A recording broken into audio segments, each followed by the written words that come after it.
Welcome back to another video. In this one, we're going to be hopping in the fish house with Brian Brosdahl. We're going to be setting up in a weed bed, which is one of my favorite places to set up because you never know what you're going to find. It's just a bonanza of fish. You got panfish, there's walleyes, there's bass, there's pike swimming around. So a bunch of different opportunities, a really good place where you can just put down a spoon and catch whatever's swimming through. So without further ado, I'm going to pass it off to Brian Brosdahl, and he's going to share a bunch of cool tips that'll help you catch more fish in the midwinter season. All right, I love this.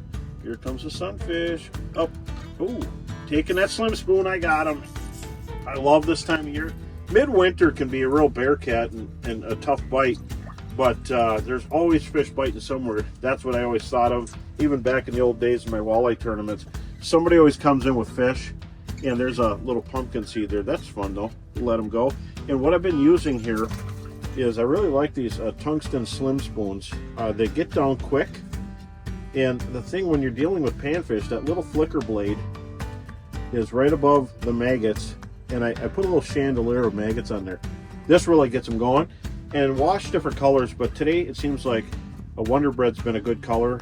Let's drop it down and let's see what happens. And you know, midwinter the oxygen gets a little more depleted, the fish get lethargic, but they're always biting somewhere. So if they need oxygen, they'll move to an area where they can get it. Here comes, looks like it's round like a sunfish. Oh, missed him, swing and a miss. Okay, patience pays off at this point. Smaller bluegill, not a giant, but it's fun getting, I like action. You know, if the walleyes are biting really good, I'll go after them. But if I'm catching sunfish, perch, maybe an occasional crappie, I'll do it. Thanks for biting. We'll see you later. I got one coming in, come on. Oh, there we go. Sometimes the bluegills bite hard. All right, I love that. He's lucky he got out of there. I seen a northern come through, and just love bluegills. They're just a fun little fish to fish for in the winter. And midwinter can get tough. We have thicker ice, a little bit of snow now, so there's less light penetration, and so Wonder Bread really pays off. Wonder Bread slim spoon. There he is. I'm gonna let him go. Just having fun today. So with less light penetration, it's important to have some glow or some bright colors, and I've done really well with sneeze. That's a good color. Anything bright with some dots and patterns works good. Gold is a good color, and I've even done well on blue race car and silver race car. Some good colors. So pick up a few because you never know what they're going to bite on, but I always load it up with lots of bait using waxies. Put on 2 waxies or 2 maggots on each treble hook, and they can't resist. But when ice gets thicker and the snow starts piling up on it, underneath where the weeds are decaying, there's a lot of bloodworms and bugs, and so panfish, perch, everything comes in to feed on it. One thing perch, bluegills, and crappies have in common: they all love bloodworms, and of course they'll eat anything they can fit in their mouth. Small minnows, you name it. But this time of year, finding mounds of snow where there's a little light protection, they'll come up to underneath the ice almost. And if all the weeds are dead, you think they're all dead, but there's always some surviving weed somewhere. So look for green weeds and a few extra holes. And this was like about ready to quit, but I drilled a few more holes and I found a nice little load of panfish here, perch, and maybe we'll get a crappie too. You know, people ask me, when do you know when to move? I mean, do you fish a hole for how many seconds? It's not how long you fish it, as if you're getting little glimmers of something being there. I only stay as long as I'm catching, but you could go past the fish. You know, they don't have sneakers on, they can't catch up to you. And with modern technology, I could take my Humminbird Explorer Mega Live 2 and I could just sweep around, but it doesn't matter. The fish are all right here, and they're kind of hidden in the surviving weeds. So you got to fish it. So work your way through it, and they're moving a little slower. They're lethargic. Oh, here we go. Got them. Yeah. Love bluegills. They're so much fun. Yes. I love it.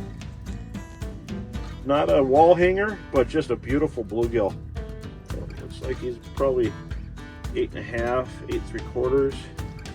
I love big bluegills. I love all bluegills. Oh, here, let go of that. He kept trying to eat it. There you go, buddy. See you later. Love it. Catching bluegills in the middle of winter is a blast. And I love snow. You know, snow actually conceals the light penetration when you're drilling holes. If you're outside fishing, kick some slush in them. And what I like to do is I'll reel the lure up to the rod tip right about there, and I'll push it through the slush and then open the bail. And that is what I call my jousting technique. I've been doing that for years because I always like to fish in messy holes.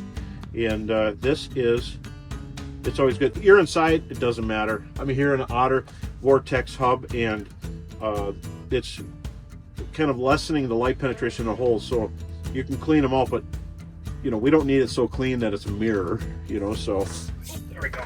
Oh, what do I got now? Boy, it's crazy. Let me guess, Mr. Northern. That's the thing. I want my tungsten back. Get back here. I gotta tighten the drag on that one. I do want to see him. What is it? Northern, walleye, dogfish. Was that a bass? I can't tell. I just snuck a peek on the screen. I couldn't see it super good because I just saw it first. I think it is a bass. Oh, I want my lure back though. Come on, baby. Of course, I've got 3-pound test, so there ain't gonna be no hurry here. Yeah, that's one. A bite and a fight, right? Well, he got wrapped on the camera and he used it as a fulcrum to pull the hook out. That's okay. We seen it was a bass. It looked like a pretty good one, like a 3.5 pound, maybe 4-pound fish, and they're fun. I don't have to touch it. It was fun fighting it. And let's get back to these other species here. What am I going to catch now? I love it. Finding good weeds, green weeds, you're going to find fish.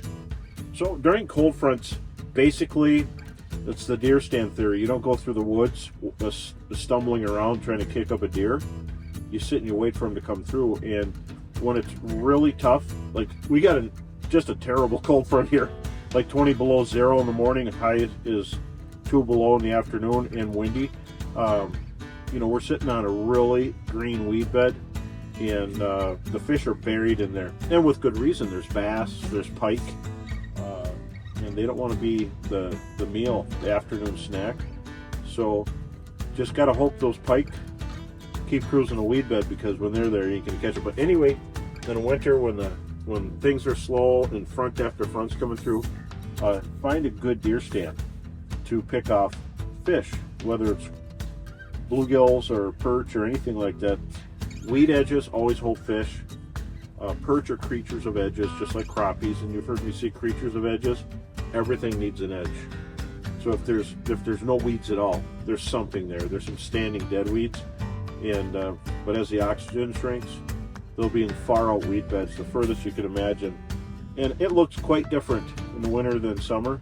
Summer, there's good lush green vegetation everywhere. The winter, there's sometimes a hole to just a few strands or just stubble, and so you got to look at all of it before you set up a deer stand. You check the whole woods, you walk the whole woods. Well, before I set up a house to fish for perch or bluegills, I check out the whole weed bed.